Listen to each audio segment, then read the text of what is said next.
I'm Steve Miller and welcome to this latest video. Something a little bit different for me today. I usually do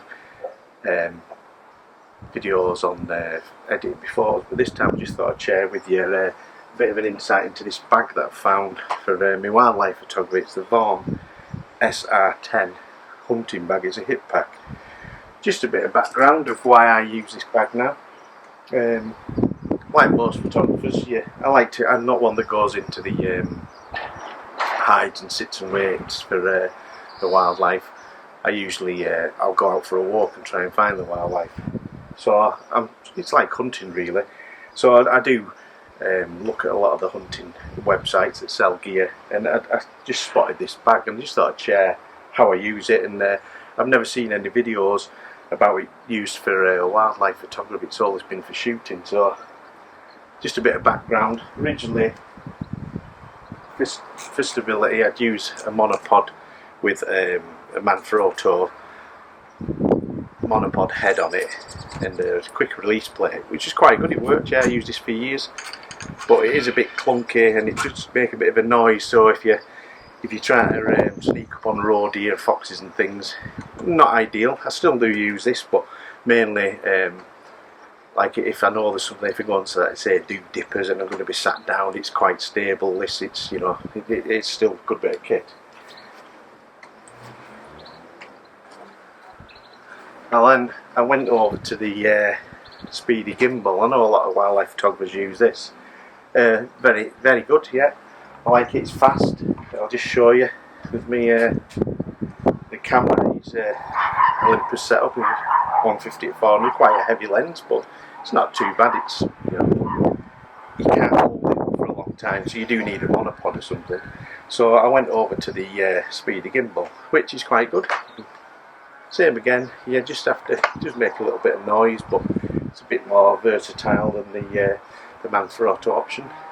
So I was using that for a while. When I'm out in the field, I have to carry some gear, and I don't like taking a bag with me. I mean, I use a timber bag to take me.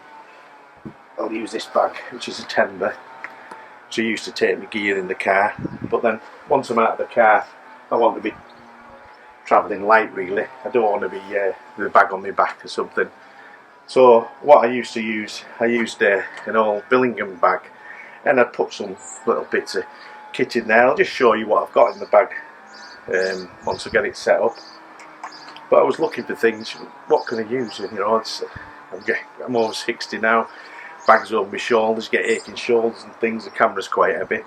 So I was looking for a different solution, and I spotted this on the Bushwear website, and I wanted to try it out. It's hard to get hold of actually in the UK. There's not many places sell them, but it's not cheap. It's 170 quid. But in the end, I went for it. I wanted to try one out in the shop, but I couldn't find one anywhere. It was too far to travel, so I just bit the bullet and bought one, and I'm glad I did.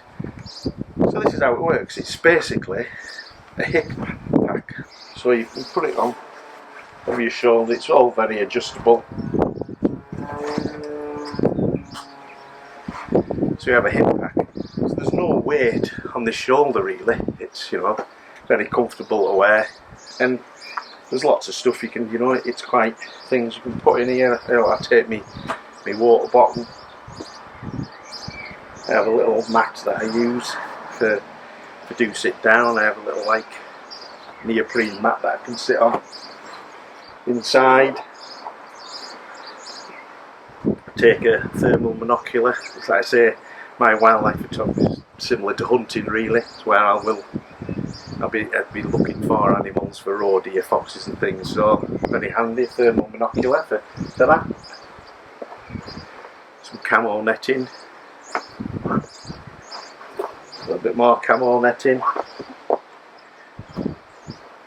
Then I have a little spare lens, a little Panasonic lens actually, that I use if sometimes I'm out in the morning, evening, get nice sunrise, sunset. So it's always good to take a wide angle lens. You can get some landscape images, so take that. and then I've got a poncho, a camouflage poncho, so if it does start raining I can throw that over. What I found is in winter I was okay. I was using a big hunting coat, so yeah, big pockets. All these things I could fit in the pockets, but then in the summer I couldn't do that, so that's when I was looking for a bag. Let's say I used an old bullion bag, then I found this, but what the main thing is, it's not for carrying. I can do away with the monopod now, because this bag has got a built-in frame, so it's solid. You have a solid platform there on the bag. So now, when I'm out trying to get photos, I can have my camera over that side, so I'll just be walking like this, the camera that side, and I'll have the bag. You can set it up, you can spin it around, different angles. It's very adjustable. What the beauty of it is, if I spot a roe deer or a fox or something, it's the movement that the animals see more than anything. Roe deer haven't got brilliant eyesight, but it's the movement that they'll spot. So, and sound, well, this is sort of silent really, because now I can put my elbow on that platform that's solid there, lift the camera up, and I can hold that for ages there, because the bag is taking the weight of the camera through that elbow. So it's a really, really handy bit of kit. Another thing is it's easy. What I found with the speedy gimbal is if you want to kneel down, it was a bit awkward. You had to sort of step back, and the monopod wasn't taking the weight of the camera then. But with this, I'll just step back a bit. If you see something, it's easy to. Same again. The bag is taking the weight of the camera. So I just thought I'd share that with you. Really handy bit of kit. I'd say it's not cheap, 170 quid, but you know, it's some other things I've found. Spare battery, a spare battery in there, and some roll-on insect repellent. So a really handy bag to have. But giving that stability to hold your camera without the need of a monopod, I mean, it's a game changer for me. I use it all the time now. So that's the Vorn SR10. I'll leave a link in the description. Not a lot of places. I got this from Bushwear in the UK. I'll leave a link to their site as well. But yeah, really handy bit of kit for wildlife photography. Right, thanks for watching.